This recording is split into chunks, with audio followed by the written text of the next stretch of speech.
안녕하세요. 최수일의 기고만장입니다. 여러분은 모든 인간이 이른바 원죄라는 것을 가지고 태어났다고 믿습니까?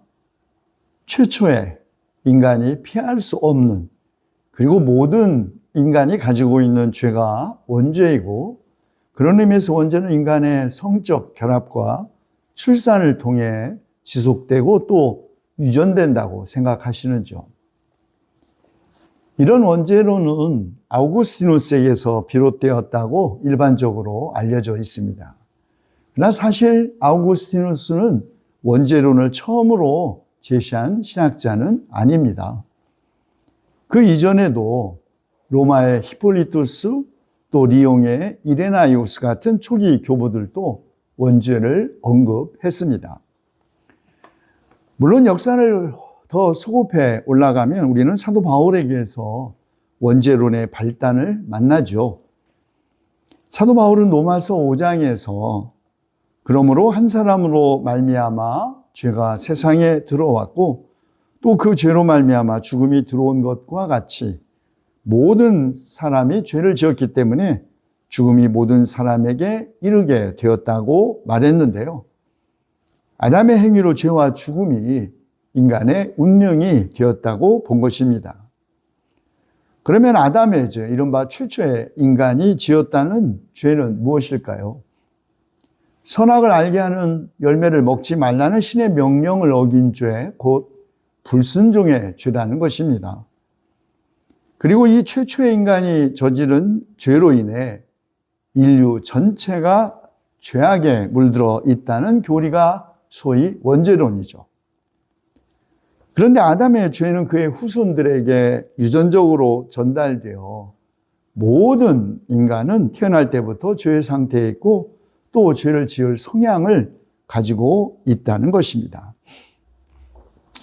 모든 인간이 최초의 인간 아담의 원죄를 공유하고 있다는 것을 주장하기 위해서는 필연적으로 유전론을 동원해야 하고 또 출산을 위해서는 성관계가 전제되기 때문에 원죄론은 자연스럽게 성에 대한 매우 부정적인 인식을 동반한다고 하겠습니다.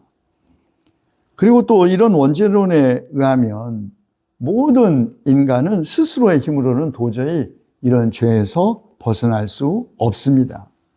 그렇기 때문에 하나님의 은혜와 예수 그리스도의 희생만이 구원을 가능하게 한다는 교회의 소위 은총론의 교리와 논리적 연관성을 갖게 된 것입니다.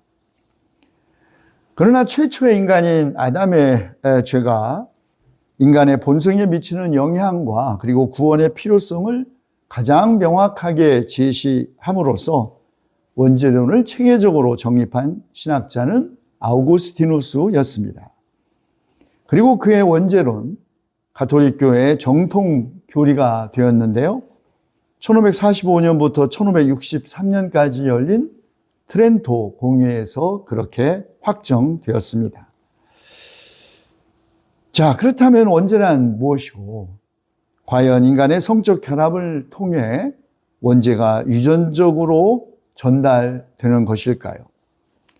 원죄에 대한 이런 주장은 사실 신의 형상대로 남자와 여자를 창조하시고 또 그들에게 생육하고 번성하여 땅에 충만하라는 신의 명령과 또한 인간을 성적 존재로 창조하신 신의 의지에 부응하는 것이 아닙니다. 또 죄를 유전시키는 죄를 그러면 범하지 않기 위해서 결혼을 하지 않는 것이 이상적인 삶이거나 아니 오히려 동성애를 권장하는 것이 바람직하다는 말이 아닐까요? 성 또 그 자체를 악한 것으로 본다면 마침내 인간성 그 자체를 거부하는 것이 될 것입니다. 그렇다면 아우구스티누스는 과연 어떤 의미로 원죄를 이해했을까요? 아우구스티누스의 원죄론은 그의 작품 고백록에 부분적으로 실려 있고 또 그의 대작인 신국론의 제14권 11장에 비교적 상세하게 서술되어 있습니다. 신국론에 의하면 아담과 하와의 원죄는 불순종입니다. 그리고 불순종은 오만에서 오고 오만은 모든 죄의 시작이라는 것입니다. 그리고 이런 오만, 이른바 전도된 우월감에 대한 욕구라고 합니다. 전도된 우월감, 마음이 의지해야 할 원리를 버리고 어떤 면은 자기 자신이 스스로 자기 삶의 원리가 될 때에 발생합니다. 다시 말해 인간이 신처럼 되려는 오만, 그러지 말라는 신의 명령에 순종하지 않은 것이 원죄라는 것입니다. 인간은 너희가 하나님처럼 되리라 이 열매를 먹으면 이라는 사탄의 말을 좋아했고 바로 그래서 결국 선악간을 따먹었다는 것입니다. 그리고 이런 불순종은 인간을 감정의 동요에 예속시켰다고 합니다. 그리고 감정의 동요는 탐욕에서 비롯됩니다. 탐욕은 일반 명사이기 때문에 아우구스티누스는 정욕이라는 단어들을 사용했는데요. 정욕은 수많은 사물들에 대해서도 표현될 수 있지만 대개는 육체의 치부들을 자극하는 그런 의미를 갖습니다. 아우구스티누스는 모든 인간이 아담이라는 한 인간 안에 있었기 때문에 아무도 그 응보의 연좌에서 벗어나지 못하고 공동의 파멸 속으로 추락했고 하나님의 정의에 입각해서 벌을 받은 이상 하나님의 은총으로만 그리고 개별적으로 속량될 처지가 되었다고 주장했습니다. 우리는 아우구스티누스가 원죄를 유전보다는 연좌 개념으로 이해했다는 것을 알 수 있습니다.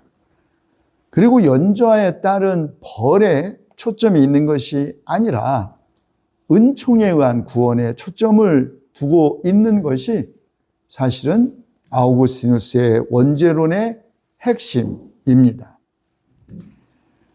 물론 기독교의 원죄론은 인간성을 죄된 것으로 규정함으로써 인간 존재를 부정적이고 수동적인 시각에서 보는 단점을 가지고 있습니다. 인간으로서의 자존감을 파괴하고 다만 죄책감과 절망감만을 심어줄 수 있기 때문입니다. 원죄는 인류의 시조인 아담과 이브가 지은 것이고 유전 혹은 연좌되는 것이기 때문에 피할 수 없다라는 인식은 결국 개인의 무책임성을 조장하거나 끝없는 절망의 심연에 빠지게 합니다. 물론 아우구스틴은 또 그렇게 말하지는 않았지만 성에 대한 부정적 인식과 여성차별을 정당화할 수 있습니다. 사실 아우구스티누스는 여성이 남성에 예속되어야 한다 이렇게 말한 건 사실입니다. 그러나 성차별은 반대했습니다. 아우구스티누스는 주님이 창조하신 남녀의 성차별은 주님의 교회에 베풀어 주신 은혜 안에서는 있을 수 없다. 남녀는 다 동등하다. 그것은 마치 은혜 안에서 유대인이나 그리스인이나 자유인이나 노예가 없는 것과 같다고 주장했습니다. 기독교의 원죄론이 그렇다고 다 부정적인 요소만 있는 건 아닙니다. 매우 긍정적인 면도 있습니다. 인간 존재의 그 깊은 어두운 모호성을 매우 솔직하게 인식하게 한다는 점. 그래서 인간은 용서와 구원을 필요로 하는 존재라는 것을 긍정하게 한다는 점. 도덕적 책임감을 고취시킨다는 점. 그리고 겸손과 인격적 성장의 중요성을 깨닫게 한다는 점 등은 원죄론의 중요한 장점, 긍정적인 면이라고 하겠습니다. 아우구스티누스에게 원죄론은 사실은 성적인 문제라기보다는 의지의 분열의 문제였습니다. 그는 이렇게 고백했습니다. 나는 내 자신의 의지의 쇠사슬에 의해 묶여 있었습니다. 그렇게 된 것은 내 의지가 왜곡되고 유욕, 리비도가 생겼고 유욕을 계속 따름으로 버릇이 생겼고 또 그 버릇을 저항하지 못해 필연이 생겼기 때문입니다. 이것은 쇠사슬의 고리처럼 서로 연결되어 나를 노예의 상태에 강하게 붙들어매어 놓았습니다. 이리하여 나의 두 의지, 즉 옛 의지와 새로운 의지, 육의 의지와 영의 의지는 내 안에서 서로 싸워 내 영혼을 찢어 놓았습니다. 사도 바울이 로마서 7장에서 한 고백을 듣는 것 같죠? 원죄는 인간의 성적 욕망이 아니라 의지의 분열, 노예가 된 의지에 의해 이리저리 흔들리는 인간의 가능성이 아닐까요? 인간의 삶 안에 빛과 함께 있는 그 깊이를 알 수 없는 어둠의 심연이 아닐까요? 인간은 천사도 될 수 있고 또 악마도 될 수 있는 가능성 안에서 이리저리 흔들리는 존재라는 것을 원죄라고 표현한 것이 아닐까요? 아우구스티누스는 악이란 어떤 실체가 아니고 인간 의지의 왜곡이라는 것을 알게 되었습니다. 의지의 왜곡이라 함은 그 의지가 최고 실체이신 하나님으로부터 돌아서서 자기 자신 안에 깊이 놓여 있는 보배를 버리고 낮은 부분으로 떨어져 밖으로 잔뜩 부풀어 있음, 곧 교만을 말한다고 아우구스티누스는 그렇게 주장했습니다. 그렇습니다. 신처럼 되려는 인간의 왜곡된 의지, 그것이 원죄입니다. 그러나 인간이 신처럼 되려는 의지야 사실 또 나무랄 일이 아니죠. 문제는 그 의지가 왜곡되어 있다는 것입니다.